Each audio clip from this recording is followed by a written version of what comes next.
My name is Dixie Hibbs, and I'm a historian, preservationist, and a person who loves to talk about our community. And we're going to walk around the streets of our town, learn about the history, about the people who came before, the people who are here now, and we want to have a really educational but interesting tour, and I think that there are sides of Bardstown you may have never seen that we're going to show you in this series.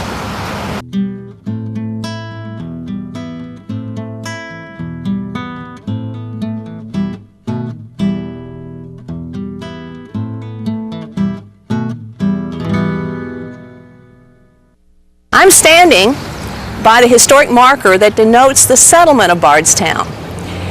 In 1780, 300 flatboats would come down the Ohio River.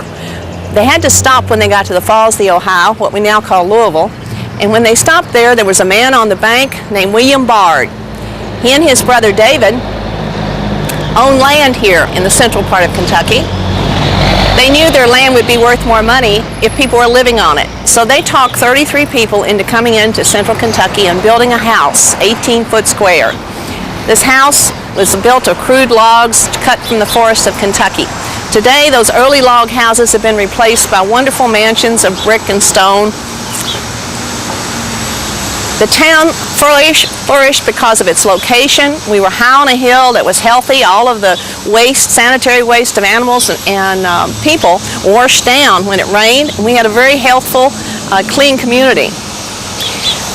When you have a town, you have to have government. And by 1785, when Nelson County was formed from Jefferson County, Virginia, Nelson County would be large enough to take in 16 counties. The county government determined that they needed to build a courthouse, and they chose the site, the center square of town, the land that had been set aside by the Bards to be used for public use, such as buildings, a stray pen, the stocks and pillory, and for militia marching, for militia gatherings. The town has several names. Over the years it was called Beardstown, Bairdstown, but Bardstown was the actual name because it was Mr. Bard, William Bard, who set up the town, oversaw it, and it was a planned town. It was not just an accident that happened. So Bardstown is the name we've continued to call it now for the last 229 years. In the square, they would build a beautiful stone courthouse. This picture of that courthouse, which was torn down in 1892, shows the North 3rd Street, or the main street of our community. Today, when we look at from the same spot in the square and look the same direction, you have a huge Victorian courthouse facing north. The previous courthouse faced east, which was the practice. But the Victorian courthouse was built in 1892 at a cost of $33,000. In 1982, we put a brick sidewalk around that courthouse at a cost of $28,000. On the Court Square in Bardstown, there are two buildings that date back before 1800. We call the buildings before 1800 our settlement buildings. This one is stone and brick, goes back to about 1788. Now the stone section is the section on the west. You can tell the difference because of the size of the windows, different windows on the east side, different doorway, and it is the earliest section. In 1820, they would add a brick section to the east, kind of almost equal to the stone section, and they would stucco it to cover both the stone and the brick. The family who owned this house when that was done was the Hines family, the same people who owned the Talbott Tavern. When you look at the Talbott Tavern, you'll have the same situation with a stone section and a brick section. We call this the Harrison Smith House because Burr Harrison, a doctor who was active, involved with Dr. Brashear, Walter Brashear's hip joint amputation operation. Burr Harrison was an assistant in it. He would live here for many years. The Hines family lived here for many years. Many doctors would use this as their home, and then they had a little office out here to the east that's been torn off. During the Civil War, this building was used as a recruiting site. Dr. Hines, who lived here, was a very strong unionist. He was one who would encourage people to join the Union Army, and they knew there was a broadside or a paper flyer that went out saying, if you want to join the Union Army, come to Dr. Hines on Court Square, Bardstown. One of the design details of this house is the beautiful cornice. As we walk around our community, we're going to be looking up often because some of the prettiest design details are the cornice work and the details around our windows and doors. But this particular cornice was added, I'm sure, after the brick section was done. Again, about 1820. The doorway also was changed probably about that time because the early doorway would have been much simpler. It would not have been set in like this. But this is one of the oldest houses here in Bardstown, and it is the oldest stone building here in Bardstown. We're going to walk over at the other side of the court square. The center of town is what we call it. Today even we still are going around the courthouse in the court square. Back in the 1700s, most all the activities that took place, peddlers bringing their food in, people looking for their stray animals, took place here in the court square. The old Talbott Tavern has only been called the Talbott Tavern since 1912. The original building, which is the stone section you're viewing now, was used as a general merchandising store. You went there to buy your clothing or your fabric to make clothing. You might have to buy tools, things that were imported from Philadelphia and Baltimore coming down the river ended up here for sale.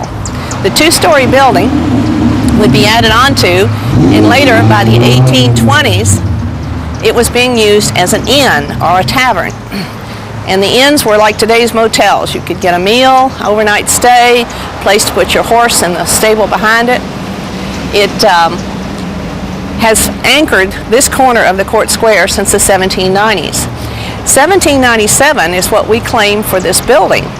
And the reason of the claim, we weren't here in 1779, but an enterprising manager of the tavern in the 1930s who came from Pennsylvania, where 1779 wasn't too early, liked the idea of turning the 97 around, made a nice looking 1779.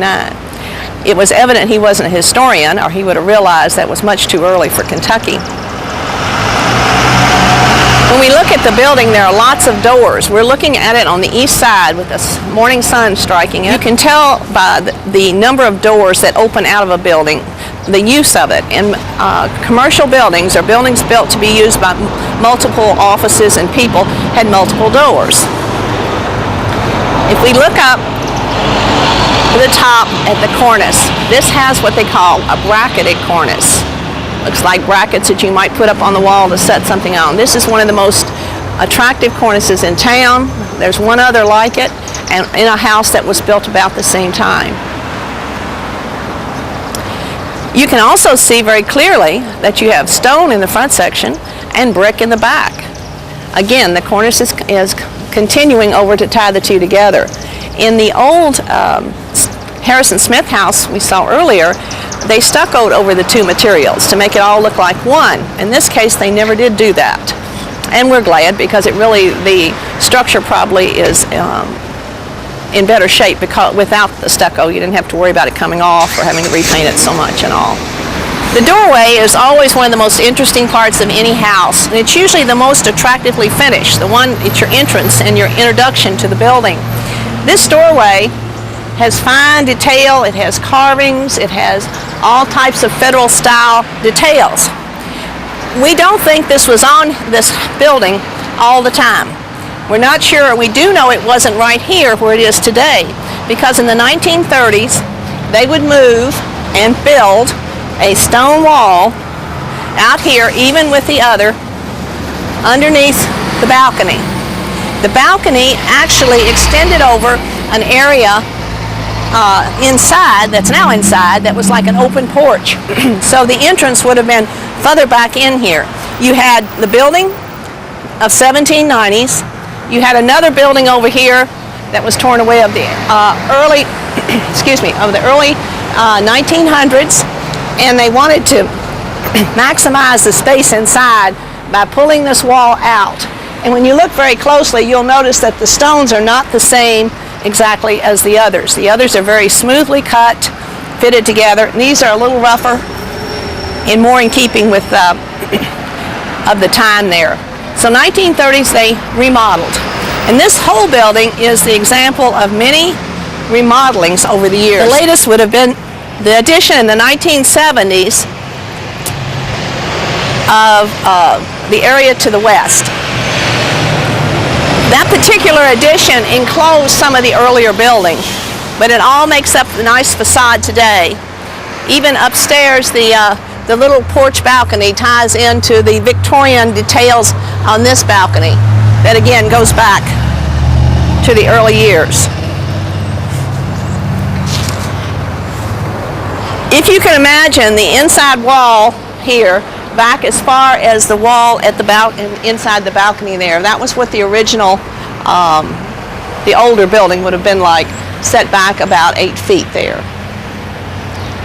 You can see 1779 in the step, but I interviewed the wife of the owner about 20 years ago and asked her about this step, and she said, oh, we had a stone cutter came in and he cut 1779 in it because Mr. Kiefer, who was the manager, thought that looked nicer. It was more historic as far as a date.